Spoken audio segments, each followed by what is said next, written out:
नमस्कार, मैं हूं प्रियंका और आप देख रहे हैं राष्ट्रीय जगत विजन न्यूज।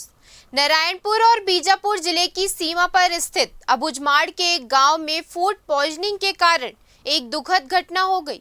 13वीं के भोज में शामिल हुए ग्रामीणों के भोजन करने के कुछ ही घंटों बाद अधिकांश लोगों की तबीयत बिगड़ने लगी। इस फूड पॉइजनिंग के कारण अब तक 5 ग्रामीणों की मौत हो चुकी है। वहीं 20 से अधिक लोग अब भी बीमार हैं। बता दें कि कुछ का इलाज शासकीय अस्पताल में और कुछ लोगों का उनके घरों में इलाज जारी है। जानकारी के अनुसार ये घटना 14 अक्टूबर से 20 अक्टूबर के बीच बताई जा रही है।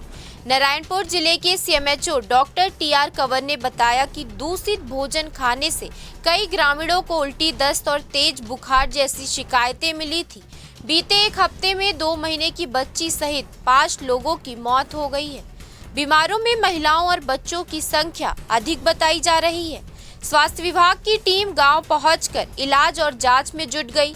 फिलहाल लगभग 20 से 25 लोग बीमार हैं, जिनमें से एक महिला की हालत गंभीर है और उसे भैरमगढ़ सामुदायिक स्वास्थ्य केंद्र में भर्ती कराया गया है।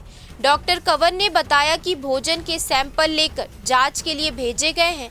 प्रारंभिक जांच में आशंका है कि खाना लंबे समय तक खुले में रखा हुआ था, जिसके कारण वे दूषित हो गया है। स्वास्थ्य विभाग ने घटना की विस्तृत जांच शुरू कर दी है और स्थानीय प्रशासन को भी सतर्क किया गया है। फिलहाल इस खबर में इतना ही। देश प्रदेश के खबरों से अपडेटेड रहने के लिए हमारे चैनल को सब्सक्राइब करें और नए खबरों के नोटिफिकेशन के लिए बेल आइकॉन जरूर दबाएं। नमस्कार।